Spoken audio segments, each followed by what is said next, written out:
च्याङ्ग्याङको दिपाल भन्ने बित्तिकै तपाईँहरूको दिमागमा चाहिँ एकदमै लग्जरी र प्रिमियमनेसको कार्सहरू त पक्कै पनि नै आउँछ होला।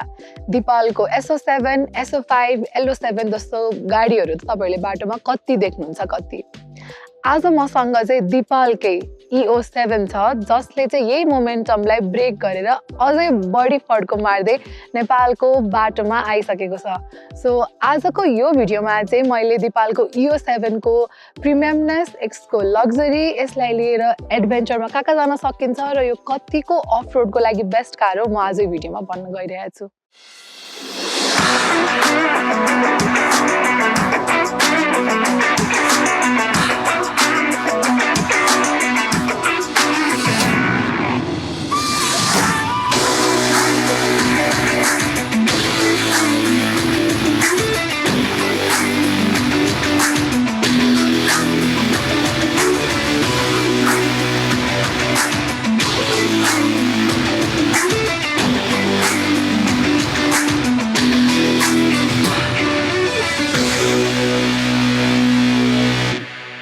When you give a quick glance at this EO7,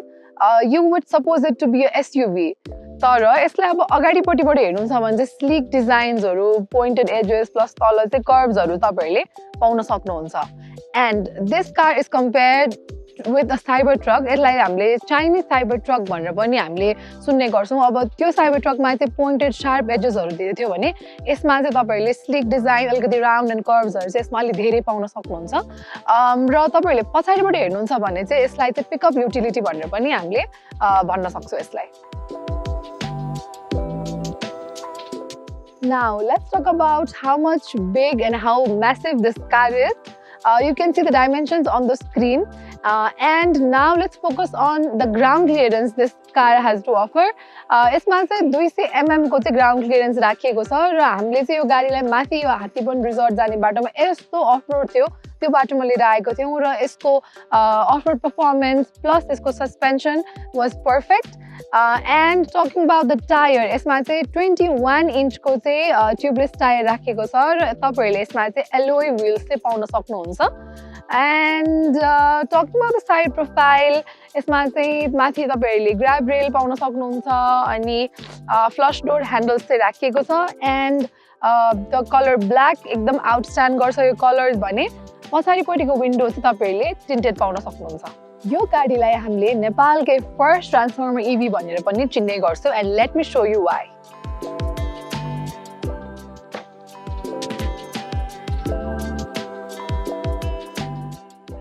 One touch में यो गाडी ट्रान्सफर्म भएर चाहिँ you will get this look. You will get this kind of setup after this car gets transformed. र यो लुक हेर्न साथै चाहिँ यो सेटअपमा यो इन्भाइरोमेन्टमा चाहिँ this car would be perfect for camping. र यहाँ मजाले डस्नाहरू राखेर आफूलाई चाहिने कुराहरूलाई सेटअप गरेर चाहिँ यो गाडीलाई तपाईहरुले क्याम्पिङमा पनि लिएर आउन सक्नुहुन्छ। So this car comes with premiumness, luxury and with adventure. And there is more to it. त्यति मात्र नभएर गाडी चाहिँ यसरी ट्रान्सफर्म हुन्छ।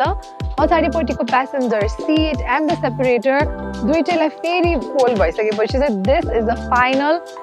Look that you get in this transformer. As this car is designed for pickup, adventure and a lot more.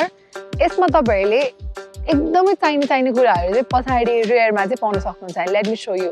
अर्को भनेको यो गाडीमा तपाईहरुले भेहिकल टु लोड फिचर पनि पाउन सक्नुहुन्छ। As you can see here 12 भोल्टको सकेटलाई यही अट्याच गरिएको छ भने अर्को तपाईहरुले आफ्नो इलेक्ट्रिकल अप्लायन्सेस यदि जोड्न चाहनुहुन्छ भने चाहिँ यो सकेट प्रोभाइड गरिएको छ। यसले चाहिँ 6 किलोवाटसम्मको अप्लायन्सेसहरूलाई सपोर्ट गर्छ र तपाईहरुले यहाँ मजाले के जोडेर पानी तताउने अथवा केही गर्न मजाले सक्नुहुन्छ। तपाईहरुलाई सजिलो होस् भनेर चाहिँ यस्तो डिफ्रेन्ट टाइपको हुकहरू राखिएको छ जहाँ तपाईहरुले डोरीहरू बाँधेर के सामानहरू राख्नु पर्यो के लिएर जानु पर्यो भने चाहिँ एकदम इजी हुन्छ। Now let's talk about some technical aspects of this car. यसमा चाहिँ तपाईहरुले 89.98 किलोवाट आवरको चाहिँ गोल्डन शिल्ड ब्याट्री पाउन सक्नुहुन्छ जसले क्लेम गर्ने रेन्ज भनेको चाहिँ 566 किलोमिटर्सको हो, which is WLTP claim range. Talking about the charging and the charging time, यसमा चाहिँ 240 किलोवाटको DC डाइरेक्ट चार्ज गर्नुहुन्छ भने चाहिँ 15 देखि 80% हुनको लागि जम्मा 15 मिनेट लाग्छ तर हाउएभर नेपालमा चाहिँ अब 240 किलोवाटको चार्जर हामीले नपाइसक्दाखेरि चाहिँ यसलाई चाहिँ अब नेपालमा डीसी चार्ज गर्नुहुन्छ भने चाहिँ 1 घण्टा जस्तो लाग्छ भनौँ न र अर्को कुरा भनेको चाहिँ यसमा भएको पावर सेभिङ मोडले चाहिँ 20% चार्ज चाहिँ इमर्जेन्सी कन्डिसन्सको लागि राखेको हुन्छ सो द्याट आपत परेको बेलामा चाहिँ गाह्रो नपरोस्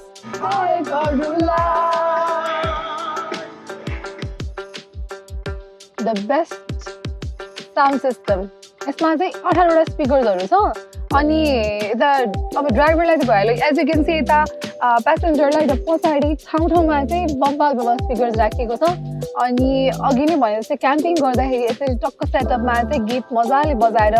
नाइटको टाइममा पनि मुभी नै हेर्नु पर्यो अथवा डान्सिङको लागि म्युजिकको लागि चाहिँ पर्फेक्ट हुन्छ यो ड्राइभ गरिराख्दाखेरि अर्को हामीले यसमा पाउने भनेको चाहिँ यसको अल्ट्रा हेड्स अप डिस्प्ले हो जसलाई चाहिँ हामीले आँखै अगाडि यसरी देख्छौँ यहाँ चाहिँ अब इन्स्ट्रुमेन्ट क्लस्टर नभए पनि हामीले अगाडि चाहिँ यो पाउँछौँ र सबै कुरालाई चाहिँ अगाडि देख्न सक्छौँ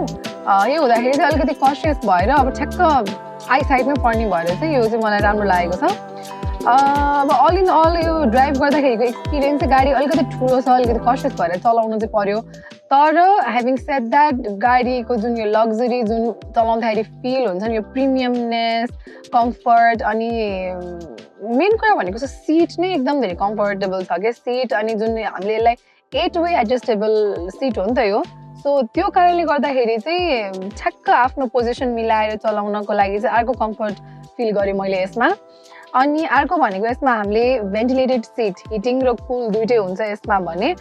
स्टेरिङ पनि यसमा हिटेड स्टेरिङ चाहिँ पाउन सकिन्छ र best thing about the seat is it's massage के एकदमै मसाज अन गरेर चाहिँ आनन्दले चाहिँ गाडी ड्राइभ गर्नुको मजा नै छुट्टै छ मलाई चाहिँ पर्सनली यो गाडी ड्राइभ गर्नुभन्दा पनि मजाले आरामसँग टक्क बस्न नै कम्फर्टेबल हुन्छ जस्तो लाग्यो ड्राइभर सिट प्यासेन्जर सिटमा कम्फर्ट सिट एडजस्ट गर्न मिल्ने भेन्टिलेटेड हिटेड मसाज त हामीले धेरै लग्जरी इभिजहरूमा देखेको छौँ तर यो नेपाल यो 7मा चाहिँ तपाईँहरूले पछाडि प्यासेन्जरलाई यति कम्फर्ट फिचर्सहरू चाहिँ दिएको छ होइन लेट मी टेल यु के छ यसमा भनेर फर्स्टमा चाहिँ यसमा मसाज सिट छ दुवैजना पछाडि प्यासेन्जरलाई अनि कन्ट्रोल चाहिँ फेरि अगाडि भनेर के पनि गर्नु परेन जस्ट अगाडि यहाँ अन गरिसकेपछि चाहिँ वान टचमा कति चाहियो मसाज कुन मोड त्यसमाथि एसीको कन्ट्रोल्स अनि त्यस पछाडि हिट मात्र नभएर सिट चाहिँ भेन्टिलेटेड पनि छ यहाँ चाहिँ अब कप होल्डर यो त हुने भइ नै हाल्यो यो पनि एकदमै प्रिमियम लेदर एकदमै हाई क्वालिटी टच चाहिँ तपाईँहरूले पाउन सक्नुहुन्छ यसमा भने स्पिकर्सहरूको कुरा मैले अघि पनि भने डेडिकेटेड स्पिकर्सहरू पछाडि पनि राखिएको छ र अर्को इन्ट्रेस्टिङ थिङ भनेको चाहिँ वान टचमा यसरी यो सिटमा खोलिसकेपछि यो सेपरेटर चाहिँ तल जान्छ र केही सामान राख्नको लागि चाहिँ एक्सेस यही नै छ सो यसको लागि पनि सिट फोल्ड गर्ने यताउति त्यस्तो झमेला केही पनि गर्नु परेन पछाडि प्यासेन्जरलाई भने कम्फर्टको कुरा मैले भनि नै हालेँ यसको लेग सपोर्ट थाई सपोर्ट अनि यो हेडरुम पनि एकदमै इनफ छ अर्को अमेजिङ कुरा भन्छु म तपाईँहरूलाई युजुअली यो सन सेड चाहिँ हामीले अगाडि ड्राइभरलाई भनेर मात्र एक्सेस गर्न सक्थ्यौँ हाम्रो रिच हुँदैन थियो भनौँ न तर यसमा चाहिँ तपाईँहरूले वान टचमै यसरी माथि सनसेडलाई चाहिँ खोल्न सक्नुहुन्छ अर्को इन्ट्रेस्टिङ कुरा भनेको चाहिँ यसमा चाहिँ जिरो ग्राभिटी मोड भनेर छ यसमा चाहिँ प्यासेन्जरहरूको कम्फर्टको लागि एकदमै धेरै सोचेर चाहिँ गाडी बनाइएको छ यसमा चाहिँ अफ रोडमा ट्रबल नहोस् गाह्रो नहोस् फ्याटिक फिल नहोस् भनेर चाहिँ जिरो ग्राभिटी मोड भनेर पनि यसमा राखिएको छ 15.4 इन्चको सनफ्लावर स्क्रिन इन्फोटेनमेन्ट सिस्टम चाहिँ हामीले यो गाडीमा पाउँछौँ र एज यु क्यान सी यसमा चाहिँ धेरैभन्दा धेरै कन्ट्रोल्सहरू चाहिँ यहीँबाट गरिन सकिन्छ सो लेट्स सी हामीले चाहिँ जस्तै गाडीको डिटेल्सहरू ब्याट्री कन्जम्सन एनर्जी कन्जम्सन त्यस्तै गरेर यहाँ होममा चाहिँ गइसकेपछि चाहिँ ड्राइभर कन्ट्रोल्सहरू सबै कन्ट्रोल्सहरू लाइक हिल असिस्ट मोड्सहरू अनि अटो होल्ड ब्रेकिङको कुराहरू सबै यहाँबाट कन्ट्रोल हुन्छ डिस्प्लेमा पनि धेरै कुरा पाउन सकिन्छ साउन्ड त यसको बबाल अति नै राम्रो छ होइन अनि त्यही हो धेरै कुराहरूलाई चाहिँ यहीँबाट हामीले कन्ट्रोल गर्न सक्छौँ लाइक अब अगाडिको हेडलाइटहरू अनि window locking everything is control from here यतिको लग्जरी गाडीमा सेफ्टी फिचर त मजाले भरपुर हुने नै भयो यसमा चाहिँ हामीले एडास त्यस्तै गरेर चाहिँ डिएमएस ड्राइभर मोनिटरिङ सिस्टम जसले चाहिँ मलाई अब यता हेरेर मैले बोलेँ भने नि मलाई अलर्ट गरिहाल्छ कि प्लिज फोकस अन ड्राइभिङ भनिहाल्छ सो त्यो पनि इम्पोर्टेन्ट नै कुरा हो जस्तै ड्राइभिङ गर्दा गर्दै निन्द्रा लाग्यो भने चाहिँ मजाले अलर्ट गर्ने भयो होइन अनि त्यस्तै गरेर यसमा चाहिँ ड्यास क्याम पनि छ जुन चाहिँ नाइट टाइममा पनि राम्रो भिजिबिलिटी दिन्छ त्यो पनि एउटा राम्रो सेफ्टी फिचर हो